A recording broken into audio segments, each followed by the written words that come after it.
Bismillahirrohmanirrohim. Shifohiya kitobidan darslarimizni boshlab olgandik. Bugun inshaalloh tartibimiz bo'yicha ikkinchi dars, lekin kitobdagi tartib bo'yicha 3-chi, 4-chi, balkim 5-chi darsni ham olarmiz. Xo'sh, 3-chi dars. Musannif aytayaptilarki, ad-darsu as-salis, 3-chi dars. Salis 3-chi degan. Bu darsimizda biz mana bu joygacha ishoralar haqida gaplashamiz. Hada muzakkar narsaga ishora qilinayotganda ishlatiladigan ism ishora hisoblanadi. Ya'ni hada bu degani, bu erkak kishiga, hazihi ayol kishiga bu degani. Haulai erkaklarga ham ayollarga ham ishlatiladigan ko'plik shakli hisoblanadi. Zaka uzoroda turgan narsaga ishora qilmoqchi bo'lsangiz, agar muzakkar bo'lsa zaka deysiz, yaqinroq bo'lsa tilka deysiz. Endi ikkalasining ham ko'pligi ulaika bo'ladi. Mana shu oltovi, buni kitobimizda keltirilmagan she'rlar bor, ismi ishora deydi. Ya'ni ishora qilishda ishlatiladigan lug'atlar degan. G'oniyun boy, ag'niyau boylar. Faqirun kambag'al, fuqarou kambag'allar. Rajulun erkak, rijalun erkaklar, imroatun ayol, nisaun ayollar. Endi siz ishora qilayotgan vaqtingizda e'tibor qilishingiz kerak bo'ladi. Erkak kishi haqida gapirmoqchi bo'lsangiz, hada rajulu deysiz. Bu erkak, keyin u haqida xabar berasiz. Yoki haula'ir rijalu, bu erkaklar, keyin ular haqida xabar berasiz. Hadihil mar'atu, bu ayol. Haula'in nisa'u, bu ayollar. Zaka rajulu, anavi erkak, ya'ni uzorodagi turgan erkakka ishlatiladi. Ulaika rijalu, anavi erkaklar. Tilkal mar'atu, anavi ayol. Ulaika nisa'u, anavi ayollar degani. Bu uzorodagi turgan ayollarga ishora qilishda ishlatiladi. Al-jumalul arabiyyatu, arabcha jumlalar. Hada rajulu g'aniyun, bu kishi boydir. Haula'ir rijalu aghniya'u, bu kishilar boylardir. Hadihil mar'atu g'aniyyatun, bu ayol boydir. Haula'in nisa'u g'aniyyatun, bu ayollar boylardir. Zaka rajulu faqirun, anavi erkak kambag'aldir. Ulaikar rijalu fuqara'u, anavi erkaklar kambag'aldirlar. Tilkal mar'atu faqiratun, anavi ayol kambag'aldir. Ulaikan nisa'u faqiratun, anavi ayollar kambag'aldirlar. Hada rajulu kabirun, bu erkak kattadir. Haula'ir rijalu kibarun, bu erkaklar kattalardir. Hadihil mar'atu saghiratun, bu ayol kishi kichkinadir. Haula'in nisa'u saghiratun, bu ayollar kichkinadirlar. Zaka rajulu tawilun, anavi erkak uzundir. Ulaikar rijalu tiwalun, anavi erkaklar uzundirlar. Tilkal mar'atu qasiratun, anavi ayol qisqadir. Ulaikan nisa'u qasiratun, anavi ayollar qisqalardir. Demak, 3-chi darsimizdagi asosiy lug'atlar va jumlalar shu edi. Xo'p, endi ba'zi qoidalarni men tushuntirib olaman. Keyin 4-chi va 5-chi darslarga qaytamiz. Tushunarliga? Xo'p, bismillah. Demak, bu yoqda asosiy biz bilishimiz kerak bo'lgan narsa nima? Biz o'tgan darsimizda esinglarda bo'lsa, ismni ikkiga bo'lgan edik. Ism, ya'ni har xil jabhadan bo'lingan edi. Mana shulardan biz holati ma'rifa holatda bo'lishi mumkin yoki nakra holatda bo'lishi mumkin degan edim. Ya'ni ma'lum bo'lsa ma'rifa, noma'lum bo'lsa nakra deyiladi. Ma'rifalar o'tgan safar domair, ya'ni domirlarni biz ma'rifa dedik. Huwa, anta, ana, bularning muannasi, ko'pligi farqi yo'q. Yana endi biz qo'shamiz bu nima? Asmaul ishora. Asmaul ishora. Bu nima degani? Ishora qilishda ishlatiladigan ismlar degani. Ismi ishora degan narsa bu o'zbek tilida ham, boshqa tillarda ham bor. Ya'ni siz o'zbek tilida mana bu deysiz, anavi deysiz. Inglizchada this deyishingiz mumkin masalanda, endi bilmayman, ruschada misol uchun bu bo'lsa eta deysiz. Masalan, xuddi shuni singari arab tilida ham ishorada ishlatiladigan lug'atlar bor. Mana shularni biz ikkiga bo'lib olamiz. Demak, biz yaqindagi narsani ko'rsatib bermoqchi bo'lsak, qanaqa lug'at ishlatamiz u? Uzoqdagini ko'rsatmoqchi bo'lsak, qanaqa lug'at ishlatamiz? Qarib, ya'ni yaqin degani. Yaqindagi narsaga ikkita ehtimol bor. Agar muzakkar bo'ladigan bo'lsa, e'tibor bering, va muannas bo'ladigan bo'lsa, boshqa lug'atlar ishlatiladi. Birligida, ko'pligida emas. Muzakkarda siz hada deysiz, muannasda esa hazihi deysiz. Endi ikkovini ham ko'pligi bemalol haulai shaklida keladi. Endi agar uzoqdagi narsani ishora qilmoqchi bo'ladigan bo'lsangiz, bunda ham xuddi shu ahvol. Agar muzakkar bo'ladigan bo'lsa, e'tibor bering, muzakkarga siz zaka deysiz va muannas shaklidagi uzoqdagi narsaga ishora qilmoqchi bo'lsangiz, unda tilka deyishingiz kerak bo'ladi. Tushunarlimi? Va ikkovini ham ko'pligi Hop, ulaika shaklida keladi kitoblarimizda. Tushunarlimi? Ulaika. Bu anavilar degan. Bu asosiy masala edi. Faqat bu yerda bitta masala bor. Mana shu ishoralardan keyin siz aliflomli ismni keltirsangiz ma'no boshqacha, aliflomsiz ismni keltiradigan bo'lsangiz ma'no boshqacha bo'lib qoladi. Nega desa, chunki mana bu e'tibor bering, ma'rifalarda domirlar, ism ishoralar dedik-ku. Yana bitta qo'shib qo'yamiz, aliflomli ismlar ham arab tilida ma'rifa hisoblanadi. Demak, domair bu birinchisi bo'ldi, ism ishoralar bu ikkinchisi bo'ldi, al esa bu uchinchisi bo'lyapti. Buni nega aytyapman? Kitobimizda faqat aliflomli variantini bergan. Lekin agar siz e'tibor bering, hada deb turib, rajulun deb aliflomsiz keltiradigan bo'lsangiz, menga xabar bergan bo'lasiz. Bu erkakdir degan bo'lasiz. Mana bu men ko'rsatayotgan narsa erkakdir degan bo'lasiz. Mana bu hada mubtada, rajulun esa xabar bo'lib qoladi. Lekin agar siz hadadan keyin aliflomli ism keltiradigan bo'lsangiz-chi, hada rajulu desangiz, bu ikkovi bitta bo'lib turib mubtada bo'ladi. Bu erkak, nima gapiring, xabar bering menga. Orqasidan aytasiz, g'oniyun deysiz. Kitobimizda mana shu shaklda kelgan. G'obiyunmi, g'oniyunmi farqi yo'q. G'obiyun bo'lsa tentak bo'ladi, g'oniyun bo'lsa boy bo'ladi. Baribir xabar beryapmiz. Ya'ni soddalashtiradigan bo'lsak, ismi ishoradan keyin, ya'ni birlikmi, ko'plikmi, yaqinmi, uzoqmi, unisi muhim emas. Aliflomsiz ism keltiradigan bo'lsangiz, unda siz bitta gap tuzib qo'ygan bo'lasiz. Bu erkakdir yoki bu ayoldir yoki bu boydir yoki. Agar siz aliflom bilan keltirsangiz, u gap bo'lmaydi. U mubtadoni sal cho'zib qo'ygan bo'lasiz. Bu erkak, meni akam yoki bo'lmasa bu erkak meni pochcham yoki bu erkak ustoz, misol uchun. Bu asosiy aytmoqchi bo'lgan narsam edi. Faqat biz o'tgan darsimizda e'tibor bergan bo'lsangiz, masalan, huwa kabirunda birinchini mubtado, ikkinchini xabar degandik, esingizda bo'lsa. Endi bizning kitobimizda 3-darsdan boshlab jumlalar uzoqlashyapti, ya'ni cho'zilyapti. Hada rajulu g'oniyun. E'tibor bering, bu yerda nima bo'lyapti? Bu yerda 3 ta kalimadan gap tuzyapmiz. Huwa kabirunda oson edi. Hada rajulu g'oniyunda 3 ta kalima bor. Qani mubtado, qani xabar. Mana shuning uchun aytayapmanki, agar hadadan aliflomli kelsa, ikkovini bitta qilib turib mubtado deysiz. G'oniyun esa xabar deysiz. Tushundira oldimmi? Yana avvaldan aytayapman, grammatikani biz chuqur o'rganganimiz yo'q. Tarjima berishga yordam beradigan tildan sal-pal xabar bo'lib olib, keyin grammatikaga kiriladi. Shu uslubda o'rganyapti. Shuni hisobga olinglar. Tushundira oldimmi? Yana o'tgan darsda men aytgan qoida bu yerda ishlaydi. Ya'ni bu nima edi? Muzakkarga muzakkar ishlatishimiz kerak, muannasga muannas ishlatishimiz kerak, birlikmi birlik, ko'plikmi ko'plikmi mana shu shaklda ishlatishimiz kerak.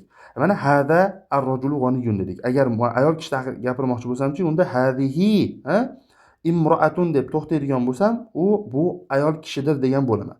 Lekin men agar aliflomni keltirsam-chi, hadihil mar'atu desam, bu ayol zoti, ayol kishi. Deylik, misol uchun nima bo'lishi mumkin? Zakiyatun. Hali bu lug'at kelmadi, keyingi darsda keladi. Donodir degan. Hadihil mar'atu zakiyatun. Bu ayol donodir degan. Mana shu joyda ikkovini bitta qo'shib turib mubtado deysiz, zakiyatun esa xabar deysiz. Tushundira oldimmi? Demak, bizi xulosamiz mana shu ekan. Qolgan gaplar hammasi o'sha holatda qoldi. Ya'ni ismimiz mufrat jamga bo'linadi yoki ma'rifa nakiraga bo'linadi yoki birlik ko'plikka bo'linadigan qoidalar hammasi hech qanaqa o'zgarishsiz qoldi. Bu yerda ham o'sha rioyani qilasiz. E'tibor bering mana. Hadihi birlikda, al-mar'atu birlikda, zakiyatun birlikda. Tepadagi misolimizda hada birlikda, ar-rajulu birlikda, g'oniyun yoki g'obiyun birlikda. Agar siz shuni ko'plik qiladigan bo'lsangiz, o'zbek tilida biz bular, kitoblar meniki demaymiz. Bu kitoblar deymiz. Lekin arab tilida siz majbursiz ko'plikda ishlatishga. Aytasizki, haula ir-rijalu deysiz. Bu erkaklar deysiz, ag'niyau boylardir deysiz. Mana shu joyda bu ham ko'plik, bu ham ko'plik, bu ham ko'plik, bu ham muzakkar, bu ham muzakkar, bu ham muzakkar bo'lyapti. Faqat ikkovi aliflomli bo'lgani uchun biz bitta qilib mubtado deymiz, ag'niya uni o'zini esa xabar deymiz. Tushunarlimi? Siz gap tuzayotganda mana shu narsaga e'tibor qilishingiz kerak yoki o'qiyotgan jumlangizni tarjima qilayotganda mana shu narsaga e'tibor qilishingiz lozim. Mana shu qoida o'zgargani yo'q. Shu qoidamiz qoldi. Biz bekarga o'rganmayapmiz-da, ya'ni gap tuzilayotganda, bu muzakkar ekan deb o'tib ketish uchun emas. Muzakkar bo'lsa nima bo'ladi? Muannas bo'lsa nima bo'ladi? Mufrat bo'lsa nima bo'ladi? Yoki mufrat bo'lmasa nima bo'ladi? Biz buni gaplashishimiz kerak. Tushundira oldimmi? Endi bu yoqda yana bitta masalamiz bor. Endi bu aslida keyingi darslarda chuqurroq ochib bersak bo'laveradi, lekin bu darsda sal uchini ochib qo'yamiz. Ko'p gapirmaymiz. Yana ismni bo'lyapmiz. Oxirida bitta yig'ishtirib beraman, xudo xolasa. Ismni har xil taqsimladik. Endi bugungi taqsimiz bu nima? Mu'rob va mabniga bo'linadi. Mu'rob nima degani-yu, mabni nima degani? Mu'rob bu kalimaning oxiri o'zgaradigan degani. Masalan, hozirgi ko'rgan kitobingizda, misolingizda rojulun, mana shu rojulin yoki rojulan bo'lib ham o'zgara oladi. Mabni esa o'zgarmaydi. Doim mana shu hada shu shaklda turadi, qotgan mabnida. Yoki haulai bo'lsa, e'tibor bering, hech qachon haulaa bo'lmaydi yoki haulau bo'lmaydi. Faqat va faqat haulai shaklida keladi. Buni menga nima qizig'i bor desangiz, kelasi darslarda buni foydasini sezasiz. Hozir siz aqlingizda bo'lib oling. Demak, bizda ism degani oxirini o'zgarishi yoki o'zgarmasligi e'tiboridan mu'rob yoki mabniga bo'linar ekan deb hisoblab oling. Demak, agar oxiri o'zgarmaydigan bo'lsa, uni nomi mabni. Oxiri o'zgarsa, u mu'rob. Faqat biz buni ikkiga bo'lamiz. E'tibor bering. Bizda o'zgarishda 6 ta ehtimol bor. Masalan, tasavvur qiling, tepada nima dedim? Rojulun dedim yoki rojulan deyishim ham mumkin, to'g'rimi? Rojulan yoki rojulin deb turib aytishim ham mumkin. Agar alif lam bilan bo'lsa-chi, ar-rojulu, ar-rojula, ar-rojuli 6 ta o'zgarish bo'lyapti. Ya'ni 3 ta tanvin, 3 ta harakat olyapti. Agar mana shunaqangi o'zgarish bo'ladigan bo'lsa, biz buni munsorif deymiz. Munsorif nima degani? O'zi asli lug'aviy ma'nosi tanvinli degani. Lekin hozir siz bu etapda 6 xil o'zgara oladigan, ya'ni 6 xil shaklda kelishi mumkin bo'lgan ism deb olib tursangiz yetadi. Endi bizda nima bor? Faqatgina kasra ola olmaydigan, tanvin ola olmaydigani bor. Misol uchun bu hozir biz kitobimizda to'liq kelmayapti, qisman kelyapti. Masalan, ag'niya kalimasini ko'rsangiz, ag'niya u degan lug'atda, ag'niya un demagan. Mana shu ag'niya a bo'ladi. Lekin e'tibor bering, hech qachon ag'niya i bo'lmaydi va plus ag'niya un ham, ag'niya an ham, ag'niya in ham bo'lmaydi. Soddalashtiradigan bo'lsam, 6 xil shakldan faqat ikkitasini oladi. Ag'niya u bo'lib fath olishi mumkin, ag'niya u bo'lib zamma olishi mumkin, ag'niya a bo'lib fatha bo'lishi mumkin. U kasra olmaydi, plus an, un, in ham olmaydi. Biz mana shunaqangi ismni nomini g'oyri munsorif deymiz. G'oyri munsorif. Bu nima degani? O'zi asli tanvinsiz degani. Lekin soddalashtirib tushunishingiz uchun, faqatgina qisman o'zgaradigan deb olsangiz ham bo'ladi. Mana bu munsorifni to'liq o'zgaradigan, g'oyri munsorifni qisman o'zgaradigan deb olsangiz bo'ladi. Munsorifda zamma fatha kasra, an, in, un, ya'ni tanvin ham topilishi mumkin. G'oyri munsorifda esa faqatgina a bilan u bo'ladi, i bo'lmaydi. I bo'ladigan o'rinda-chi, inshaalloh buni keyingi darslarda gaplashamiz.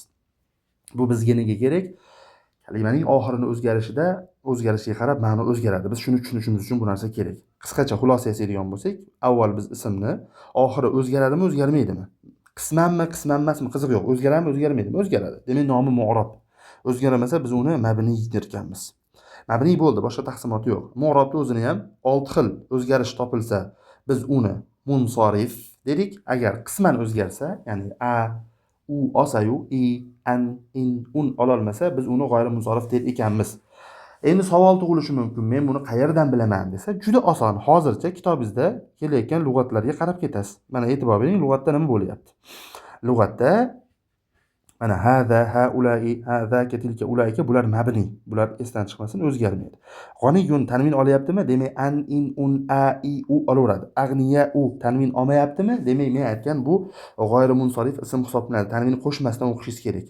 Shu lug'atda kelib qolganligi uchun bu haqida gapirib qo'yyapman. O'zi aslida g'oyri munsorif masalasi anchagina keyinroq, ancha o'sha tilni ichiga kirib olgandan keyin o'qitiladigan masala hisoblanadi. Tushuntira oldimmi? O'shaning uchun e'tibor bering, jumlaga pastda nima dedi? Hada rojulu g'aniyun tanvin bilan haula rijalu aghniyau tanvinsiz. Buni biz hisobga olishimiz kerak. Endi 4-dars insanun, unasun, alif lam bilan kelsa annasu keladi. Inson o'zbek tilidagi inson, erkak ayol farqi yo'q, insonga ishlatiladi. Unasun ko'pligi, annasu ham ko'pligi. Shayxun, shuyuxun bu o'zi aslida yosh qarib qolgan odamga ishlatiladi, lekin soha mutaxassisiga ham shayx deyilaveradi. Ajuzun, ajaizu bu o'sha katta bo'lib qolgan ayol kampirga ishlatiladi. Erkaklarga ham ishlatilishi mumkin, lekin kitobimizda faqat ayollarga ishlatiladi. Ajuzun, ajaizu kampirlar. Shabun shubbanun bu o'sha o'smir, bo'ydoq yoshidagi yigitga ishlatiladi.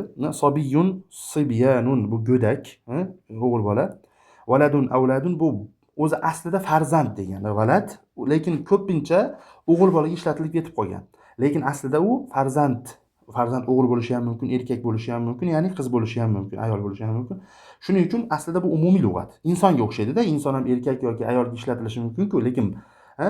Bu meni bolam deymiz o'zbek tilida ham. Qizingizni ham o'zimni bolam deysiz, o'g'lingizni ham o'zimni bolam deysiz.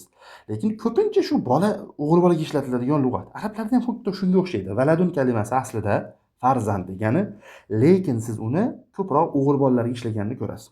Xodimun xuddamun xizmatchi, xizmatchilar, alimun ulamau olim, olimlar, jahilun juhalau ilmsiz, ilmsizlar. Johil bu yerda unaqancha yomon ma'noda emas. Johil deganda biz ilmsiz, olimni muqobilini tushunamiz. Ilmsiz, aniga sodda odamlarni ham johil deb ishlatishimiz mumkin. Bu so'kish ma'nosi emas. O'zbek tilida johil desa, sal qo'polroq chiqadi. Arab tilidagi johil bu ilmsiz, o'qimagan ma'nosida. Shabbatun bu o'sha bo'yi yetgan, bo'yda yoshidagi qiz, sobiyatun go'dak qiz, xodimatun xizmatchi ayol. Xo'p. Xo'sh. Endi jumlani o'qiymiz. Al-jumalul arabiyyatu. Demak, 4-darsda yangi qoida yo'q. Mana shu 3-darsda o'rgatgan qoidalarimdan kelib chiqib bemalol tarjima qilsangiz bo'ladi. Hazal insanu shayxun. Bu inson qaridir. Haula'in nasu shuyuxun. Bu insonlar qarilardir. Zaka shayxu alimun. Anavi chol olimdir. Endi chol demaymiz endi, muysafid desak o'zbekchalashadi asal. Ulaika shuyuxu ulamau. Anavi muysafidlar olimlardir. Tilkal ajuzu jahilatun. Anavi kampir ilmsizdir. Ulaikal ajaizu jahilatun. Anavi kampirlar, kampirda sal odobliroq varianti momolar yoki buvilar, yosh katta ayollarda baribir johilalardir. Hadal valadu sobiyyun. Qarang, bu bola, bu farzand, ya'ni o'g'il bola go'dakdir degan o'zi aslida. Haulayil avladu sibyanun. Bu bolalar go'daklardir, o'g'il bola go'daklar. Tilka sobiyatu. Anavi go'dak qiz johiladur, ilmsizdir. Go'dak bo'lsa hali nima o'rgangan bo'ladi?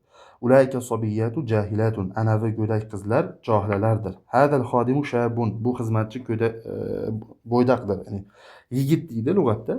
O'sha o'spirin yigitni aytadi. Ulaikal xuddamu shubbanun. Bu xizmatchilar yigitlardir. Tilkal xodimatu shabbatun. Anavi xizmatchi qiz yosh qizdir.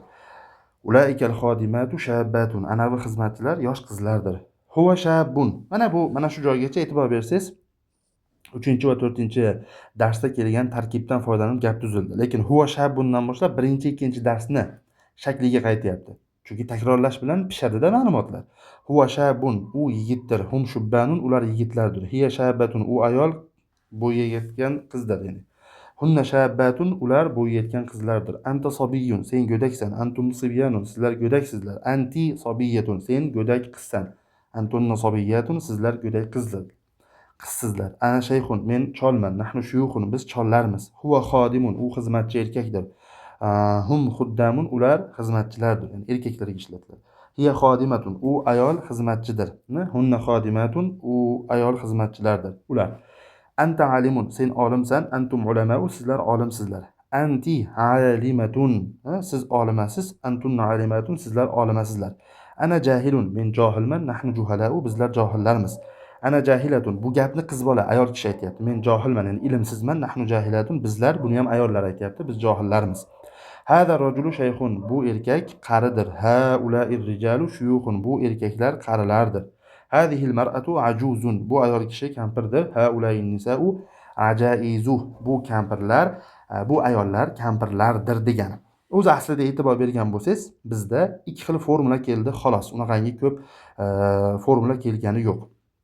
Qanaqa formula keldi? Bizda kelgan formula shuki, 2ta ismdan gap tuzdik yoki 3ta ismdan gap tuzdik. Keyingi darsda o'zi aslida sal o'zgarishlar hosil bo'ladi. Hozircha mana shu 2ta formulani tushunib olsanglar ancha oson bo'ladi. Demak, birinchisi nima bu? Zamir keldi. Mana huwa. E'tibor bering, yoki buni ko'pligi bo'lsin, hum, hum keldi yoki anta yoki ana, farqi yo'q. Mana shular hammasi mubtado bo'lib keldi. Bundan keyin kelayotgan deylik, masalan, demak g'oniyun g'oniyun yoki ag'niyau deyman endi ko'pligida. Ag'niyau, anta deylik misol uchun. Xo'p, tovilun, uzun. Antun ana deylik misol uchun jahilun. Men ilmsizman deylik misol uchun. Farqi yo'q. Mana shularda hammasida birinchi qismini biz mubtado dedik, ikkinchi qismini esa xabar dedik. Lekin 3, 4 va 5-darsda qanaqa shaklda gap tuzilyapti? Gap ishora bilan boshlanyapti. Haza ar-rajulu keyin g'oniyun deyapmiz. Unda nima bo'lyapti? Ikkovi bitta bo'lib turib mubtado bo'lyapti. Chunki men bu haqida gapirmayapman-da. Men bu erkak haqida ma'lumot beryapman. G'oniyunning o'zi xabar bo'ladi. Bu bitta formula bo'ldi. Tushunarlimi? Shuni hisobga olishimiz kerak. Bu o'sha gapni tarjima qilayotganimizda bizga yordam beradigan formula deb e'tiborga olsangiz ham bo'ladi. Zamir plus orqasidan xabar keldi.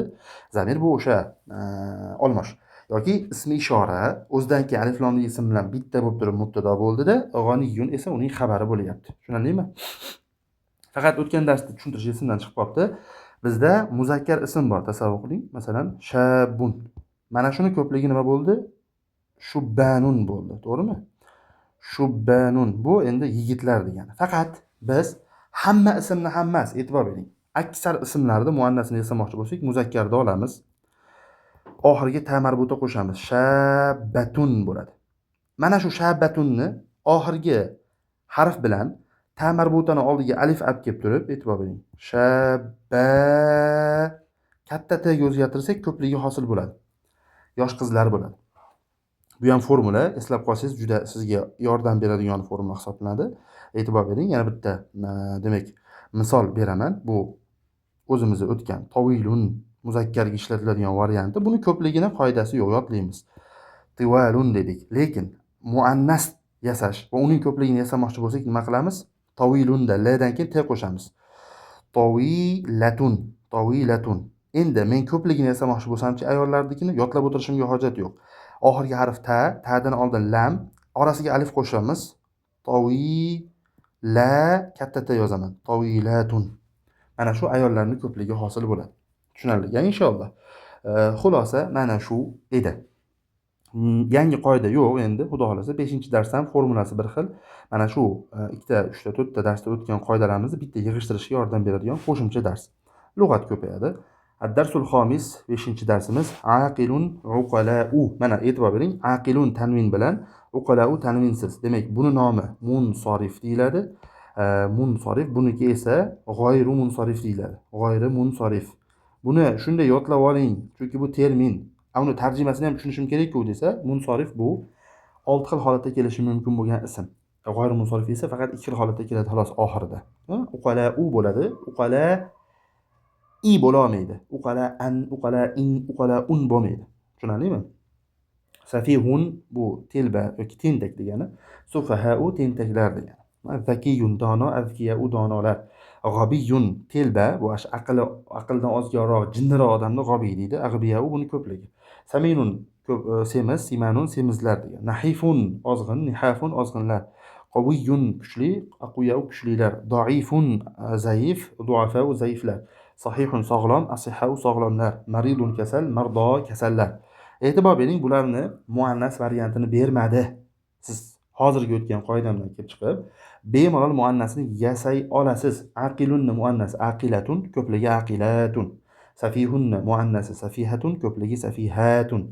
Zakiyatun zakiyatun, g'obiyatun g'obiyatun, saminatun saminatun, nahifatun nahifatun, qawiyatun qawiyatun, da'ifatun da'ifatun, sahihatun sahihatun, maridatun maridatun shaklida.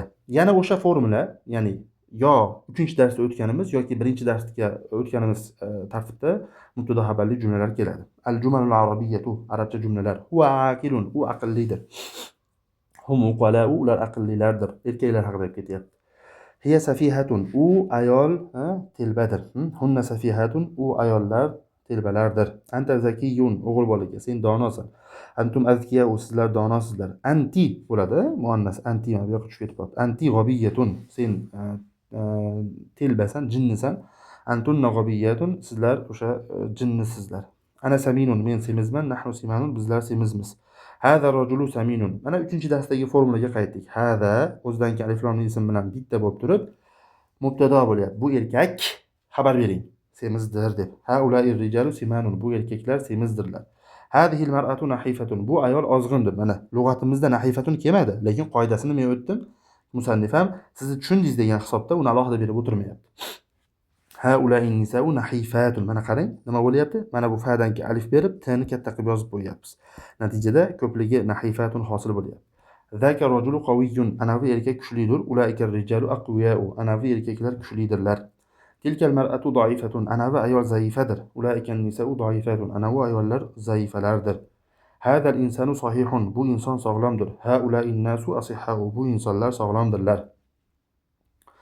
Zakal insanu maridun. Anavi inson kasaldir. Ulaikan nasu mardo. Anavi insonlar kasallardir. Hada shayxu aqilun. Bu shayx aqllidir. Haulai shuyuxu uqalau. Bu qariyalar aqllidirlar. Tilkal ajuzu safihatun. Anavi ayol telbadir. Ulaikal ajaizu safihatun. Anavi ayollar, ya'ni kampirlar telbalardir, tentaklardir. Hada shabu zakiyun. Bu bo'ydoq yigit donodir. Haulai shubbanu azkiyau. Bu yigitlar donodirlar. Hada sabiyyu saminun. Bu go'dak semizdir. Haulai sibyanu simanun. Bu go'daklar semizdirlar. Zakal waladu qawiyyun. Anavi bola qawiyyun, ya'ni kuchlidir. Haulaikal avladu aqwiyau. Anavi bolalar kuchlidirlar. O'g'il bola. Biz buni o'g'il bola ekanligini qayerdan bilyapmiz? Orqasidagi aqwiyaudan bilyapmiz. Yoki mana bu qawiyyun muzakkar shaklda kelyapti. Mana bu muzakkar shaklda kelyapti. Hadal xodimu sahihun. Bu xizmatchi sog'lomdir. Haulail xuddamu asihhau. Bu xizmatchilar sog'lomdirlar. Hadihil xodimatu maridatun. Bu xizmatchi ayol kasaldir. Haulail xodimatu maridatun. Bu xizmatchi ayollar demak maridatun kasaldirlar. Mana bu xato tushib qolgan. Tushunarlika? Huwa qawiyyun. U kuchlidir. Hum aqwiyau. Ular kuchlidirlar. Hiya doifatun. U ayol zaifadir. Hunna doifatun. U ayollar zaifalardir. Anta sahihun. Sen sog'lomsan. Antum asihhau. Sizlar sog'lomsizlar. Anti maridatun. Sen kasalsan. Antunna maridatun. Sizlar kasalsizlar. Bu ikkalasi ayollarga. Ana sahihun. Men sog'lomman. Nahnu asihhau. Bizlar sog'lomlarmiz. Mana shu demak gap bilan bizni 3-darsimizdagi 5-darsimizdagi jumlalar ham tugadi. Keyingi dars inshaalloh 6-dars. Bu 1 2 3 4 5 mana shu 5 ta darsda eng fundamental bilishimiz kerak bo'lgan ma'lumotlar berilyapti. Keyingi darsdan biz uslubimizni o'zgartiramiz. Tushunarlimi? Biz u dedik, bu dedik. Keyingi darsdan uning yoki buning degan shaklga o'tamiz. Yangi formulaga o'tiladi. Shuning uchun bu darslarda o'tilgan, birinchi va ikkinchi darsda o'tilgan qoidalarni yaxshi o'zlashtirmoqligimiz lozim bo'ladi. Men o'sha doska qilib yozib tushuntirgan narsalarimga ham e'tibor qaratinglar. Xosatan ism nechta bo'ladi va biz nima e'tibordan taqsimlayapmiz? Bularni anglash lozim. Va tarjimada ham e'tibor bering, qanday tarjima beryapmiz. Bu inson qaridir deyapmiz. Bu qari insondir demayapmiz. Tushuntira oldimmi? Chunki alif lomli bo'lsa orqaga qo'shib, ya'ni hadaga qo'shib tarjima qilasiz dedim. Agar mana shu joyda hada deb turib, undan keyin insonun o'zi kelganda, misol uchun bu mubtado bo'lib qoladi. Insonun, chunki hada ma'rifa, al insonu ham ma'rifa, insonun esa nakira. Bu bir-biriga qo'shib tarjima qilinolmaydi agar nakira bo'lsa. Buni hisobga olishimiz kerak. Bular sekin-sekin o'zlashtirib borilaveradigan qoidalar. Asosiysi o'sha yozib ko'rsatgan narsalarimni chiroyli fahmlashga harakat qiling. Keyingi darsda formula o'zgaradi, sal mavzu jiddiylashadi. Xosatan arab tili o'rganib yurganlar biladi. Idofa, mudof, mudofun ilayh mavzusiga kirish qilamiz. Bir 3 ta dars mana shu qoidani o'zlashtirishga ketadi. Tushunarlika inshaalloh. Alloh xayrli qilsin, manfaatli qilsin. Tushunarli bo'ldi degan umiddaman. Agar qanaqangidir savollar, tushunarsiz joylar yoki biz tomonimizdan qo'yilgan xatolar bo'lsa, yozib qoldirsangiz, biz buni o'nglashga yoki savol bo'lsa javob qilishga harakat qilamiz. Manfaatli bo'lsin. Assalomu alaykum va rahmatullohi va barakatuh.